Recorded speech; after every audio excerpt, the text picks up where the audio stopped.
नमस्कार। आज मैं आप सभी से ईश्वर के संदर्भ में बात करने के लिए उपस्थित हुआ हूँ। ईश्वर कौन है? यह एक बहुत बड़ी विडंबना है कि इस संसार के अंदर लाखों मत पंथ हैं जिन्हें सामान्य रूप से नहीं जानने वाले लोग धर्म कहते हैं, और सबके ईश्वर हैं। यह ईश्वर नाम की जो चीज़ है वह भी इस संसार के व्यवहार में लोगों को शांति भी प्रदान करती है और संकट भी उत्पन्न करती है। पहले हम समझते हैं कि ईश्वर कौन है।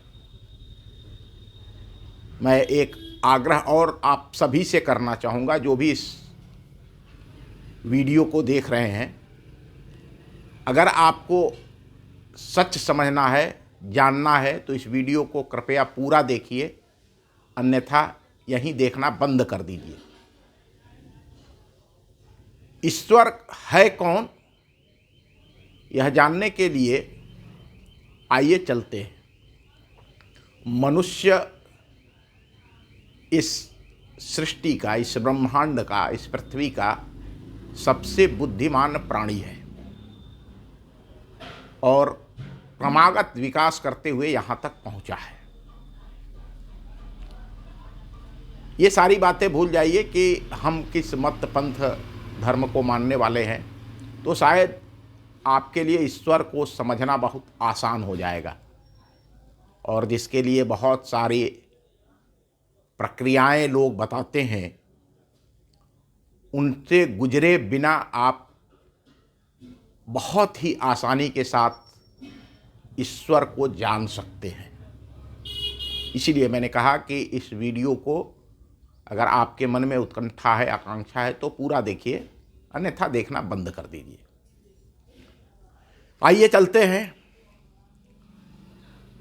यह जो ब्रह्मांड है, इस ब्रह्मांड में हम सभी क्रमागत विकास करते हुए यहाँ तक पहुँचे हैं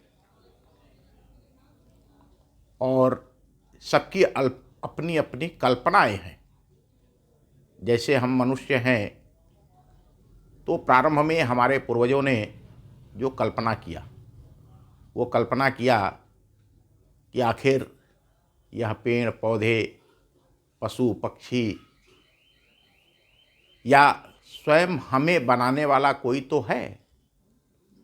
तो उसके संदर्भ में उसने कल्पना की कि वह बहुत शक्तिशाली होगा, बहुत बड़ा होगा, उसके पास बहुत सारी ताकत होगी,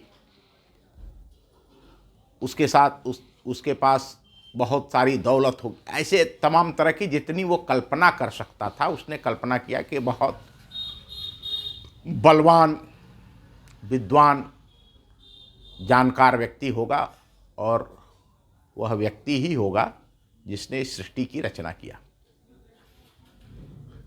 अब इसी बात को, इस संसार में बहुत सारे जीव हैं।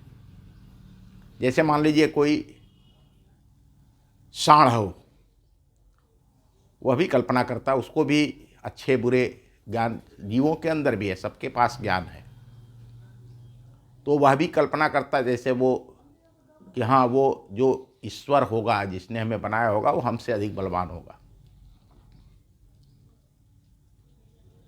और फिर हमने उसको गॉड मान लिया। मनुष्यों में भी जिन्हें हम पैगंबर, गॉड इत्यादि जो भी मानते हैं, तो वो मानते हैं कि वो उनके पास ढेर सारी शक्तियाँ थीं, इसलिए वो गॉड हैं, वो पैगंबर हैं, वो ईश्वर हैं। इस विषय को समझने के लिए यह बहुत आवश्यक है कि वास्तव में यह सृष्टि की रचना या मनुष्य का निर्माण क्यों हुआ। सृष्टि के सारे जीव चाहे वह छोटा से छोटा कीट हो, पेड़ हैं, पौधे हैं, नाना प्रकार के पशु हैं, पक्षी हैं, मनुष्य हैं, इन सारे जीवों की जीवन में एक ही लक्ष्य होता है और उस लक्ष्य का नाम है सुख और आनंद। आप इस बात को विचार करके देखिएगा, सृष्टि के हर जीव का एक ही विषय होता है सुख और आनंद। हम कैसे सुखी रह सकते हैं, कैसे आनंदित रह सकते हैं, इसी के लिए वह दुनिया के सारे सत्कर्म और कुकर्म करता है। किंतु है क्या?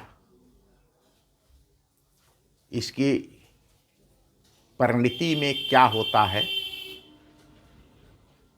इस लक्ष्य की प्राप्ति में क्या होता है, बाकी सारी बातों को हम छोड़ देते हैं, बाद में बात करेंगे। लेकिन हम ईश्वर तत्व पर विचार करें या इस तत्व पर विचार करें तो इस संसार के सभी मनुष्यों के लिए जो ईश्वर है वह एक कल्पना की वस्तु है, कल्पना करते हैं। जैसा कि मैंने प्रारंभ में बताया कि कोई सांड है, भैंसा है,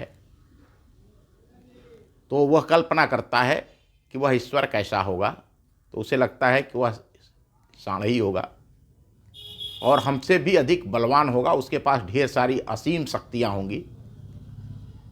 जैसे अनेक बार यह प्रश्न खड़ा होता है, महिलाएं कहती हैं कि वाह, ईश्वर पुरुष ही कैसे हो गया, वह महिला क्यों नहीं? वह महिला भी हो सकता है। यह बात स्वाभाविक भी है। अगर कोई स्त्री इस बात की कल्पना करती है कि ईश्वर कौन है, क्या है, तो वह स्त्री भी हो सकती है। क्यों केवल ईसा मसीह को माना जाए, क्यों मोहम्मद साहब को ही माना जाए? तो इन सारी बातों को अगर हम जोड़ के देखेंगे, देखते हैं, तो भारत एक ऐसा देश है जिस देश के अंदर बहुत पहले से इस बात की कल्पना थी कि ऐसे प्रश्न खड़े हो सकते हैं। इसलिए यहाँ सांड भी ईश्वर की श्रेणी में, सर्प भी ईश्वर की श्रेणी में, ऐसे सृष्टि के सारे पेड़ भी ईश्वर की श्रेणी में, नदियां भी ईश्वर की श्रेणी में, पर्वत भी ईश्वर की श्रेणी में।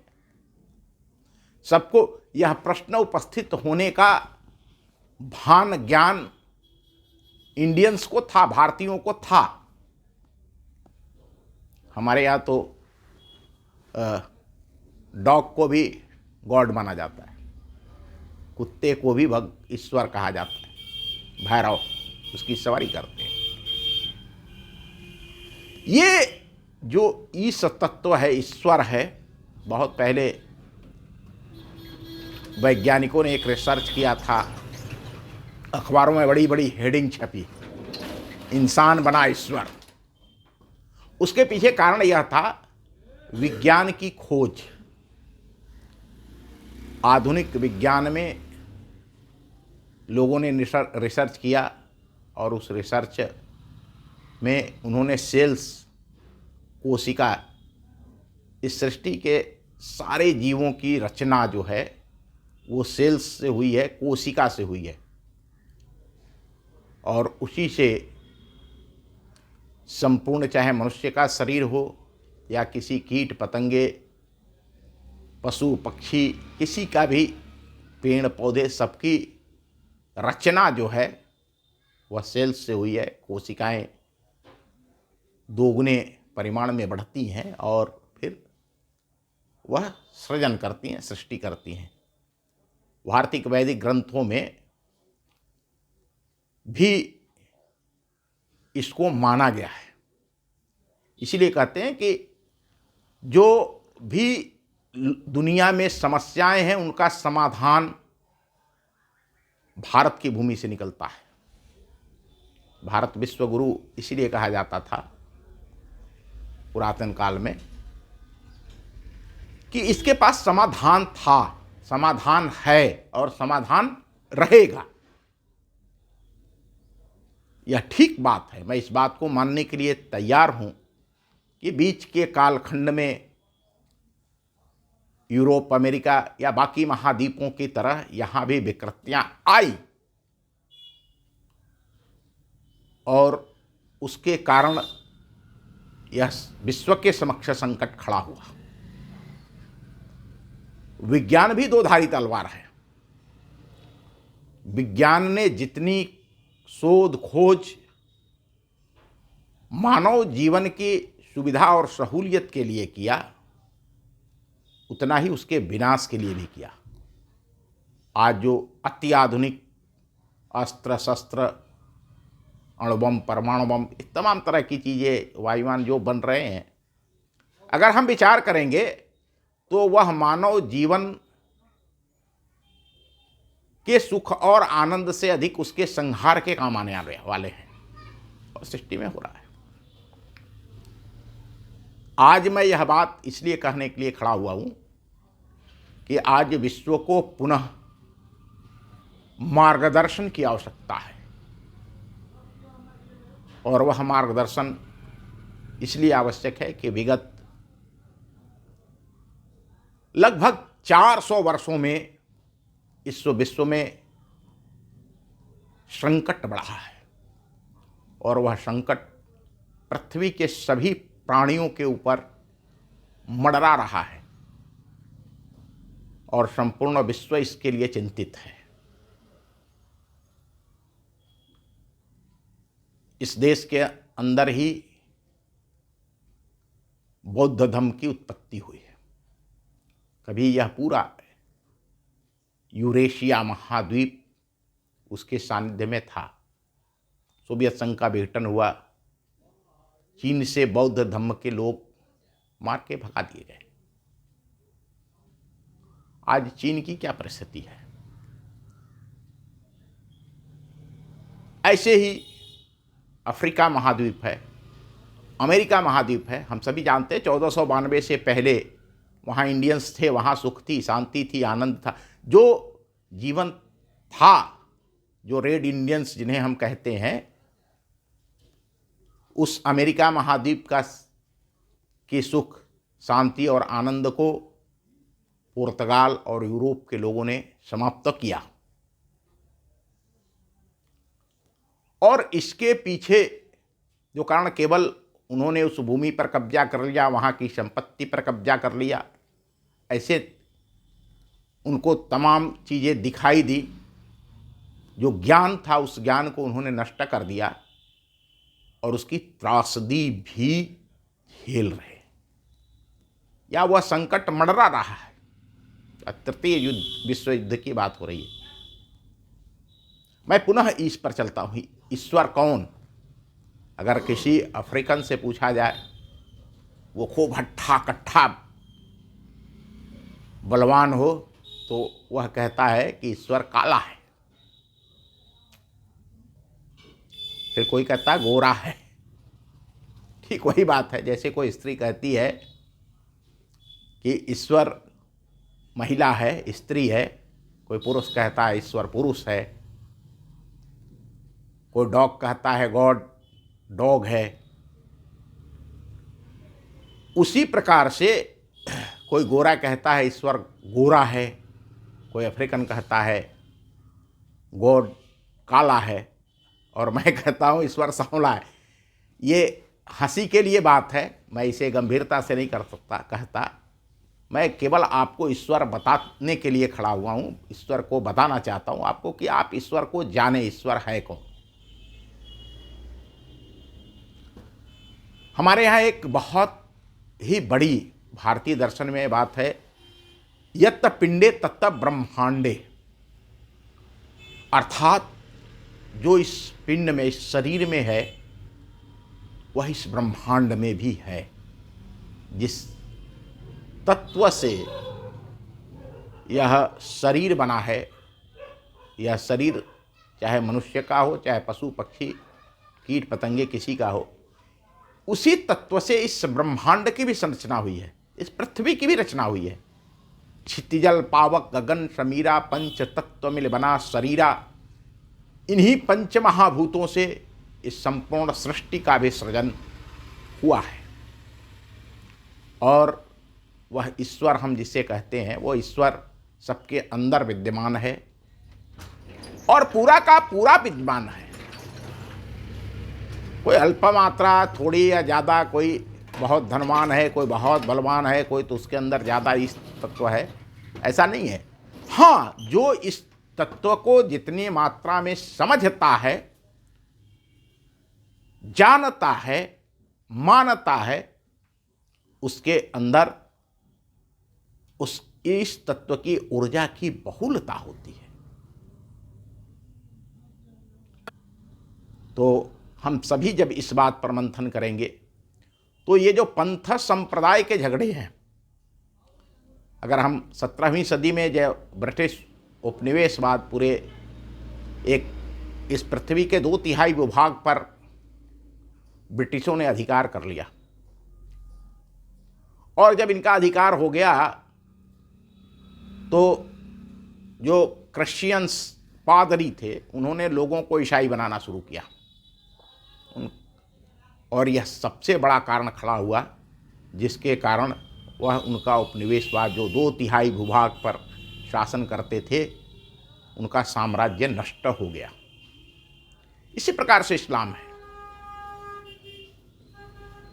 किसी को भी अपने ईश्वर को दूसरे के ऊपर थोपने का प्रयास करना, चाहे वो कोई भी हो, कोई भी किसी भी पंथ संप्रदाय का व्यक्ति हो, अगर वह अपने ईश्वर को, अपने पंथ संप्रदाय को दूसरे के ऊपर थोपने का प्रयास करता है तो उसका नष्ट होना स्वाभाविक है।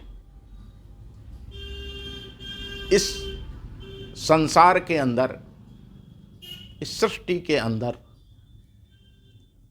ईश्वर हर प्राणी में विद्यमान है, और जिस प्रकार से हम अपने को इस तत्व से परिपूर्ण मानते हैं, उसे सृष्टि के हर जीव के अंदर जिस समय ईश्वर की विद्यमानता को स्वीकार करेंगे, उसे अपने बराबर सम्मान देंगे, स्नेह करेंगे, तो जिस सुख और आनंद की चाहना में सृष्टि के सारे प्राणी आते हैं, उन सारे प्राणियों का भला होगा, और इस पृथ्वी पर ही नहीं, संपूर्ण ब्रह्मांड में एक सकारात्मक ऊर्जा बनेगी और सबका उसमें भला होगा। बहुत बहुत धन्यवाद। हम फिर मिलेंगे आपसे अगले वीडियो में और आपसे बात करेंगे। आपको जो भी अपने मन में संदेह उत्पन्न होता है, आप बिना संकोच के इस वीडियो पर नीचे जो लिंक है वहाँ अपनी बात रखिए। आपकी बात का उत्तर दिया जाएगा, यथोचित उत्तर दिया जाएगा। पूरी दुनिया में जिसके भी मन में कोई बात उठती है इस ईश्वर के ऊपर, तो आप अपना प्रश्न रखिए, आपको उसका उत्तर दिया जाएगा। बहुत बहुत धन्यवाद।